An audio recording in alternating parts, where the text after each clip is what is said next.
to Can't Stop the Pop, the podcast where we, that's me, Craig, and me, Matty, do a deep dive on a song from the 90s or noughties. So, Craig, this week is your choice of the season. So what song are we doing? We are doing When You Believe by Whitney Houston and Mariah Carey, or Mariah Carey and Whitney Houston, depending on your preference. What are your immediate thoughts? This is an iconic duet with the greatest female vocalist of all time and Mariah Carey. I just did it for that reaction. No, great song, wonderfully written, obviously from the Prince of Egypt movie and now musical. Yeah, I love it. I love it. Before we get into it, and we probably disagree on loads of things, who are Whitney Houston and Mariah Carey, and why are we talking about this duet? Oh my goodness. I mean, Mariah Carey and Whitney Houston were the probably two of the most famous singers, certainly in America, during the 90s. And this, so as you said, this duet was basically two icons coming together to record a song for a soundtrack. And I love this song so much. I have so many emotions and feelings about it that I was like, right, we need to talk about it. We need to unpick what happened. We need to discuss it. We need to talk about the technical merit of it, and talk about some of the controversies that accompanied it. So there's plenty to talk about. There really is. There's a lot to unpack with this song. In terms of the song, I think it's beautifully written. I think it's such a great, fantastic song. As I say, it's written for the soundtrack for the Prince of Egypt, which they then did turn into a stage musical, a very, very expensive big stage musical at the Dominion in the West End. And I think that the song is a testament to Stephen Schwartz, who wrote it with Babyface, producer, right? Correct? He Babyface, so the pop version that Whitney and Mariah recorded, Babyface was the one who wrote that, but the original that's in the musical and in the movie was just Stephen Schwartz. So it originally had where the middle eight is, where Whitney and Mariah sing together. That is a child's choir, like it's a Hebrew chorus, which as a pop song, they clearly were just like, well, no, that's not going to get played on the radio, so we need something else done to it to create a pop version. Which is what most of the Prince of Egypt wasn't Disney, but it was definitely going down that same road as we're going to get some big pop divas or people to come in and re-record the title song a la Beauty and the Beast, a la A Whole New World. So it's pretty standard to do that. But the song is a real testament. And if people don't know, this is a pop music podcast, not a musical theatre podcast. But Stephen Schwartz is probably one of the most famous musical theatre writers of the time. And definitely now, with how big the Wicked movie has been, he's the writer and lyricist for Wicked. I just think the song, as a song, is so beautifully written. It builds so fantastically. The verses are long, they're extended, there's a lot of lyrics. The chorus sort of really creeps in there. And each time it comes back, it's got a new layer to it. And it works really well as a duet. Yeah, what do you think? Yeah, it really does. I think listening back to it now, I understand the way it's structured and what Whitney and Mariah do in the song. I think back in the 90s, when I first heard this, I used to think that Whitney got the short end of the stick a little bit because she gets the first verse and the first chorus, and then Mariah comes in on the second verse, and the second chorus is where the song lifts.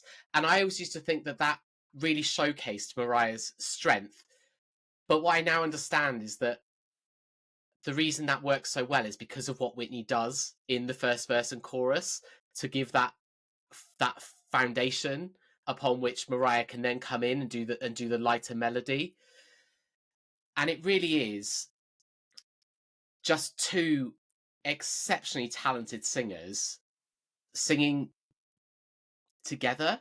And I think that's the thing I really like about it is that the bit that Babyface added, and he'd worked with both of them previously, so it's not like either of them were bending to the other one's style. He'd worked with them both. He knew what they could do, and that middle eight where they both sing together and harmonize is just to hear these two so distinctive voices come together and harmonize is just I think it's a masterpiece. I think it's absolutely stunning.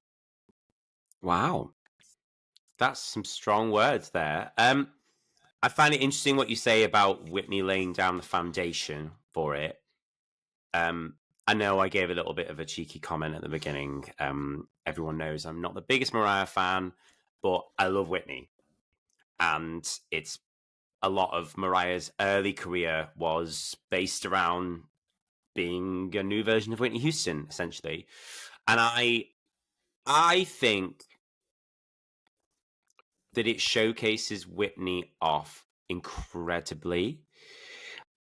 I think there is better songs for Mariah to show off what her vocals can do because her voice is lighter. I'm going to get really technical now, but you can see a huge difference in the vocal delivery when they performed it live at, I believe it's the Oscars, which is also a different structure of the song. They shortened the song and they cut out the first chorus.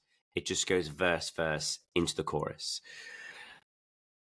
Whitney has a way in which that she sings in that register, in which that she's in far more of a full voice throughout the whole thing, and she occasionally flips to more of a mixed placement, which we sometimes describe it as, or a head voice, whereas it's pretty much sits in exactly the same place melodically, but when Mariah does it, the way that it's sitting on the break of her voice, she's constantly jumping between head voice, full voice, in this kind of light and wispy way, which when they're put side by side, I think it shows Whitney off in a better light vocally. That doesn't come through as much on the studio version, but definitely in the live version, you can see the difference of these two powerhouse female vocals in which that they were constantly compared to each other when in fact they're very different.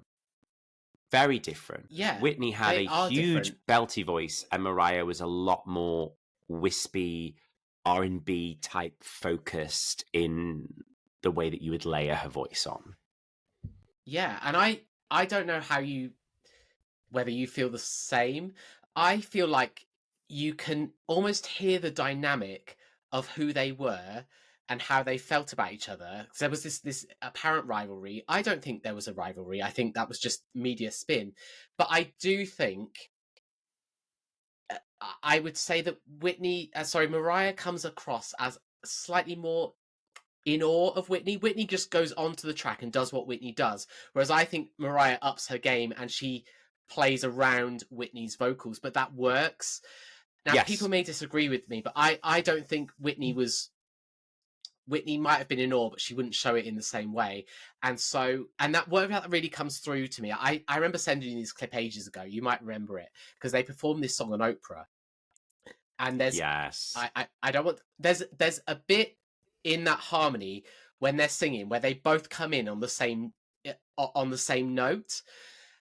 And people will say Whitney got it wrong, Mariah got it wrong, but what happens is they both come on the same note. It doesn't quite sound right, and Whitney just carries on, and Mariah switches up to take the higher register, which she doesn't do on the studio version. Now, I'm not going to say Whitney got it wrong, but what I think it shows is just Whitney doing what Whitney does, and Mariah having the musical intelligence to work around that. And I just think, what an incredible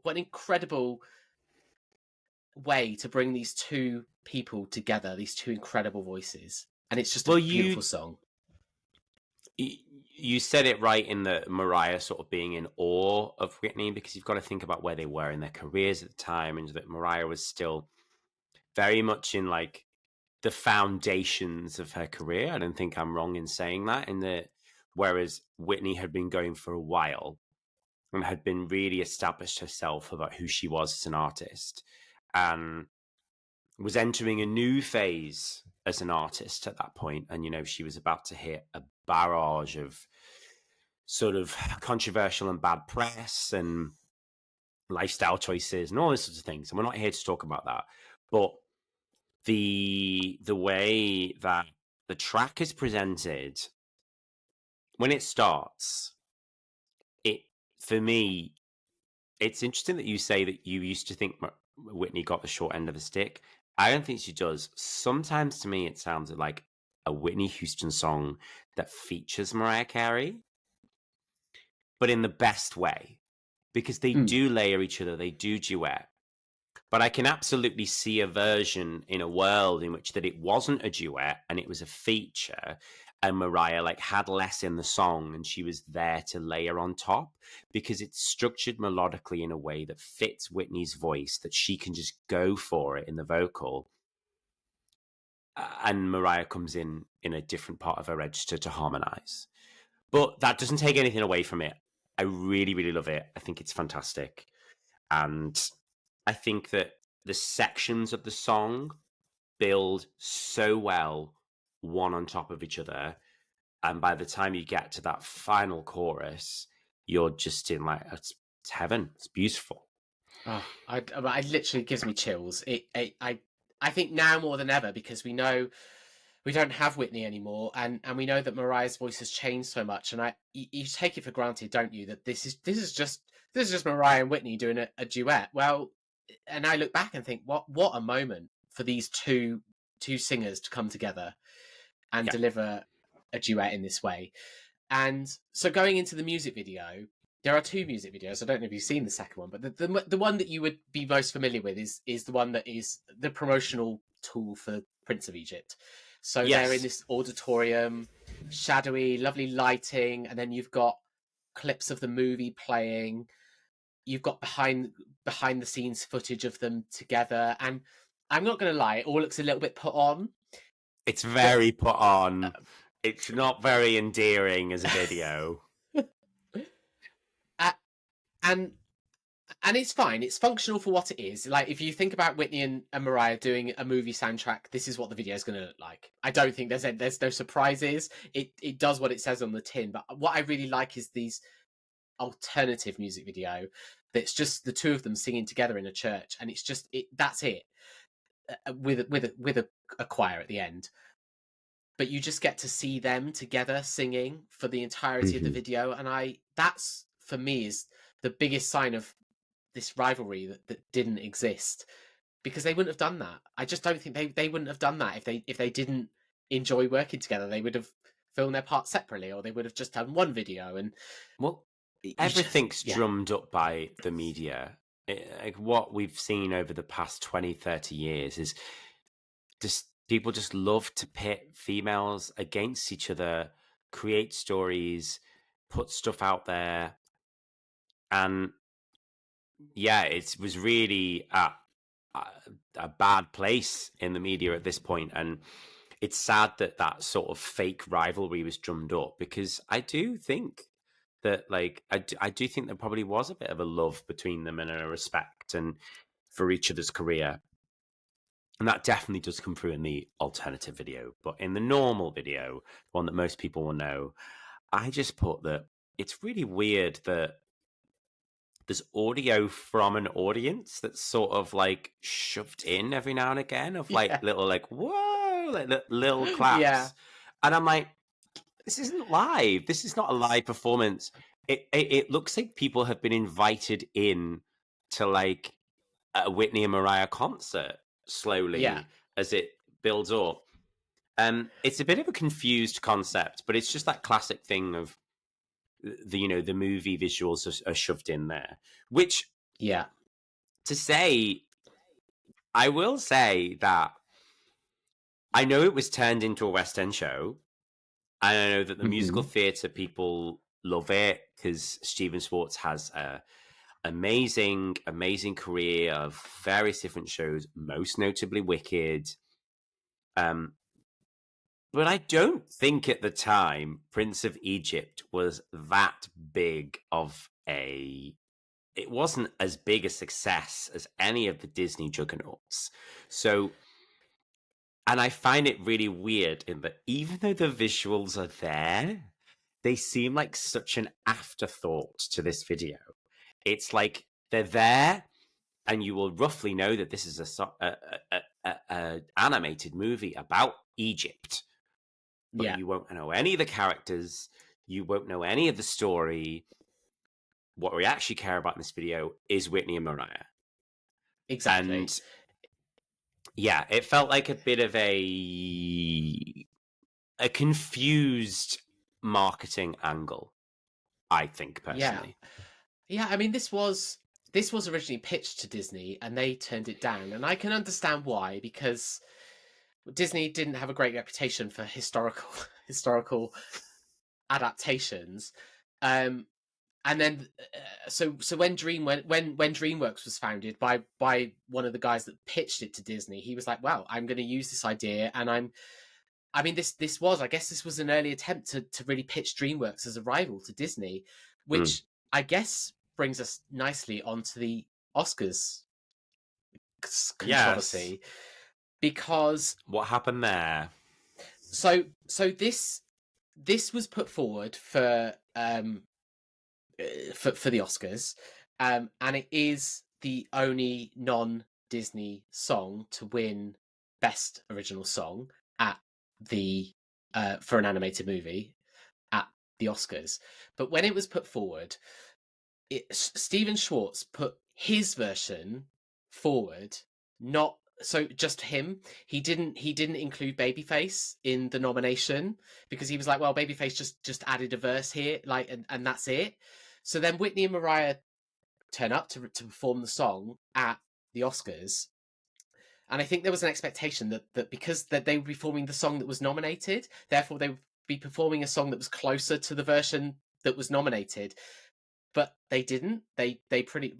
They didn't have time to learn a new version, and why would they? Because they're just going to perform their version.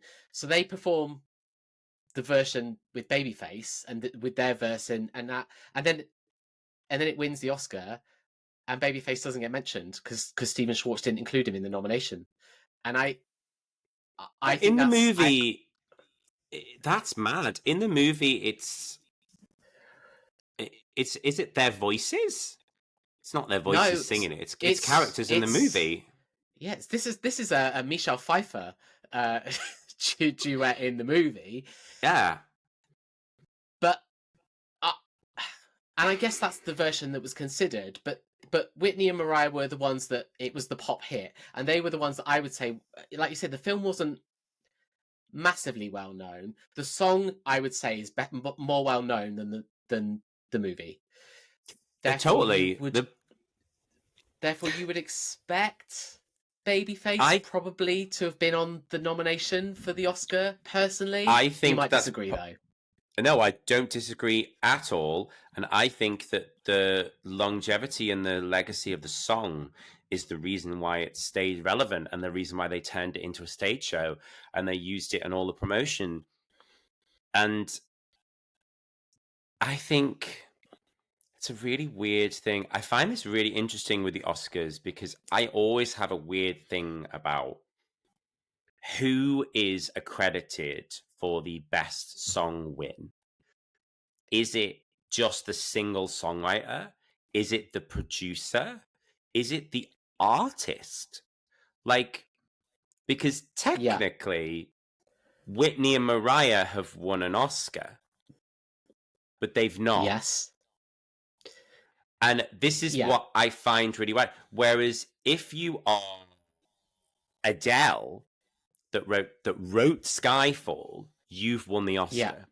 Which is why this whole thing of to make it about a different artist, but it's why there's this whole weird thing about people like Madonna has won an Oscar, and it's like, well, technically she's not, Stephen Sondheim, another musical theatre writer who wrote a song for a not that successful movie, but just got the biggest pop star in the world to sing it, of Sooner or Later, and she performed it at the Oscars, but she's not won the Oscar. Yeah. So, which also was quite funny because I just know that in her mind she's won an Oscar, because there's a picture of when Lady Gaga won for Star is Born, which she did write Shallow, and I think Madonna has like taken someone else's Oscar, and they had a picture, the two of them lying down, going like Oscar winners together.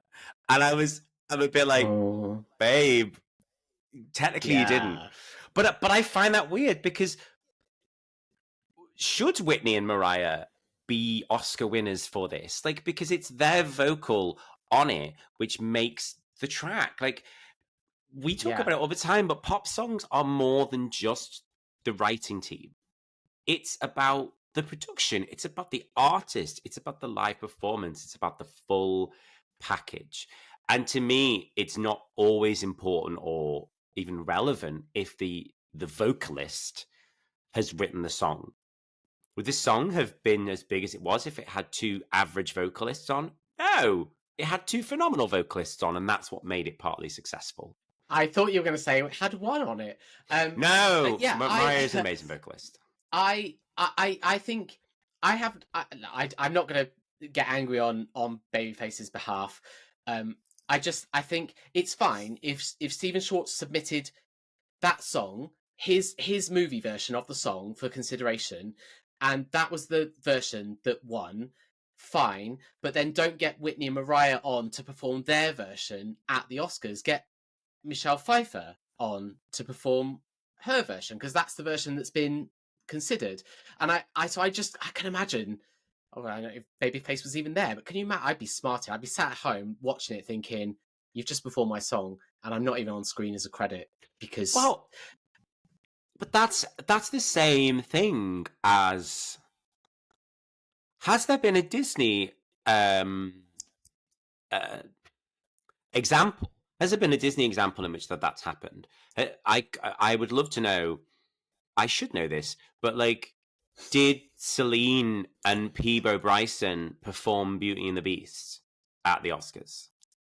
Because it wouldn't have been their version; it would have been the Angela Lansbury version that was nominated for Best Song. But did Angela Lansbury perform at the Oscars? And I use another example from later on.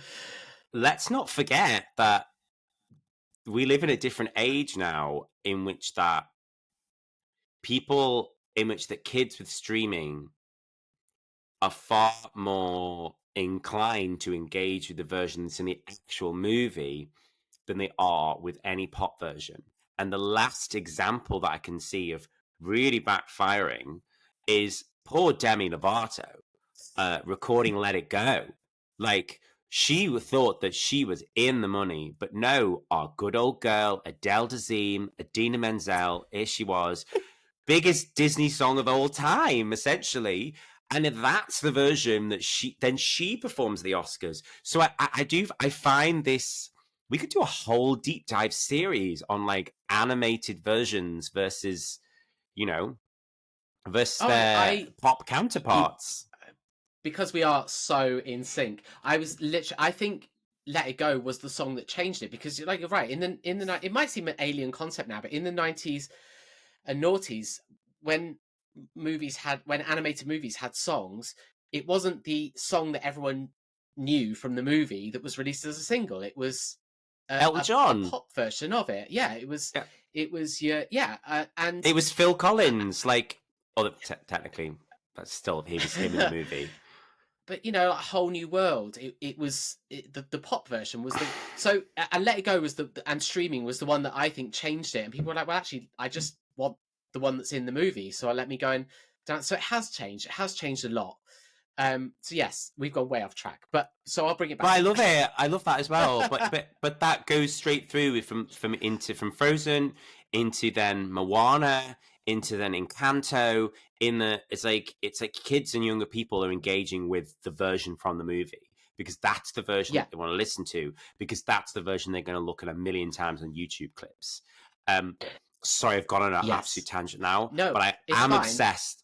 I'm obsessed with the fact that the extra bridge that was added into the Demi Lovato version of Let It Go was put into the stage musical. Everything's relevant to each other. That was then put into the stage musical in the finale reprise of Let It Go. I remember when I watched it on Broadway, and I was like, oh my God, Demi getting her, like, it's the standing frozen, like, it's in the reprise. Wow. Yeah, I just find that really, really fascinating, because it just begs the question of who is responsible for the success of a song, the success of a movie. Where do you draw the line? And that's pretty bad, I think, on Stephen Schwartz's behalf. I'm going to say it. I feel bad for Babyface. I feel bad for Whitney and Mariah. Like, where is Whitney's Oscar? Like, come on. Well, there we go. I'm glad to have instilled that anger in you. But right, so that's what we think. What happened when it was released? So in the UK, it peaked at number 4, and it sold 174,000 copies. It was the 110th bestseller of 1998. Mm-hmm.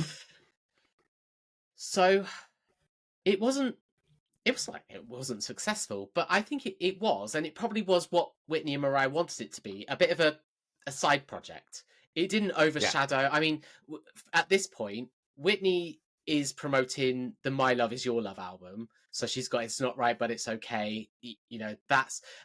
Mariah is promoting her number ones compilation, and then she's about to go into Rainbow with Heartbreaker. So this is exactly...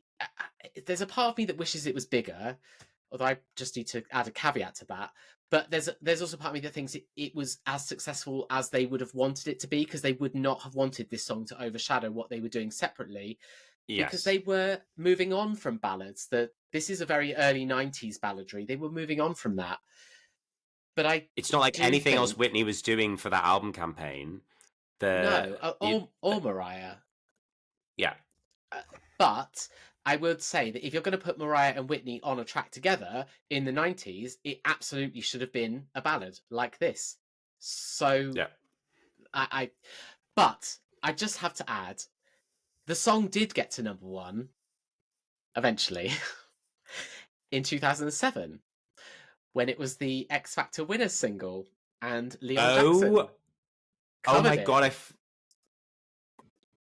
I had completely forgotten that this was Leon Jackson's song. Yeah, Craig, this entire episode, I had completely forgotten that was happening. No offense, Leon, but pretty much one of the most forgettable X Factor winners ever. Like, come on, that's not controversial to say. I had forgotten that he even recorded this. This to me, and other people may have different opinions. This to me is probably one of the worst X Factor cover versions, precisely because whether you look at the Stephen Schwartz original and what it represented in the movie, it's literally about the Israelites being freed.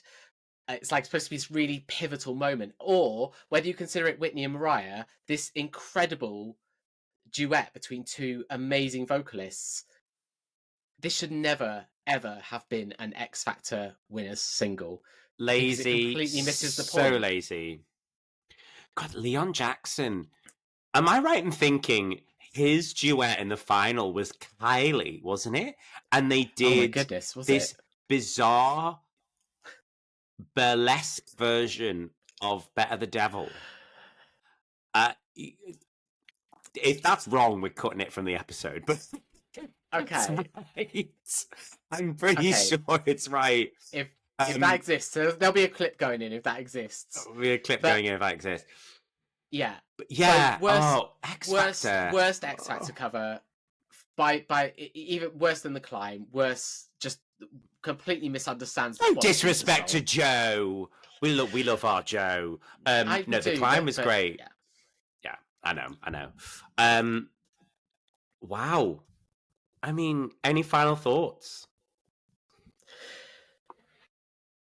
Just I just look back on those. There are only 2 live performances of both of them, Oprah and the Oscars, although Mariah has performed it on her tours, performing with a video since. But just watch those 2 live performances if you haven't seen them, and just watch 2 incredible singers who were just masters of their craft, and enjoy it, because I don't think we fully appreciated what we were seeing and what they were doing at the time.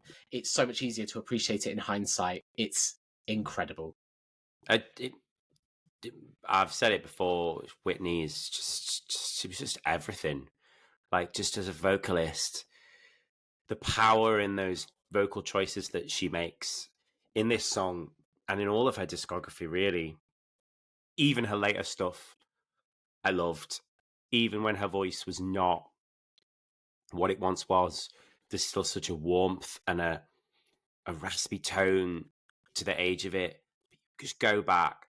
I'm sorry, but Whitney, you just look at her video of her singing the Star Spangled Banner, and it doesn't matter how messed up America is. I'm just like, it makes me feel like I want to be an American and be patriotic. This is incredible.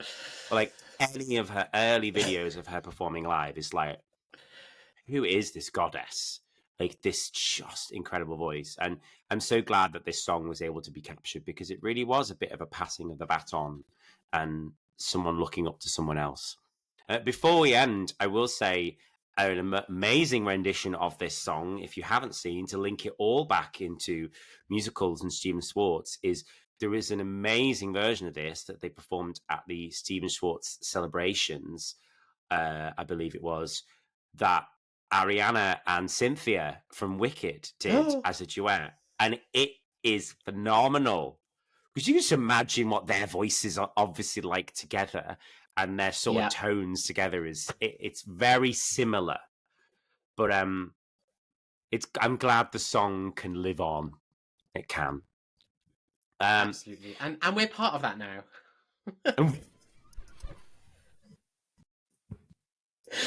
We're part of that now. We're part of that legacy. Oh, Craig. I have to control myself. Woo-hoo. If you want to listen to the song, and why wouldn't you? You can find it on streaming. And where can they find us, Craig? So Can't Stop the Pop has a website where there are over 500 reviews, including this song, so you can read all about the drama, the Oscars, and you can find it at can'tstopthepop.com. We're also on social media. My personal account is Matt_Atkins9 on Instagram.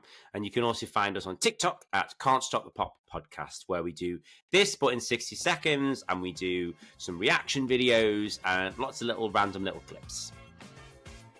I am Can't_Stop_the_pop on Instagram and TikTok. And we are also at Can't Stop the Pop on YouTube, because we have video content now, apparently.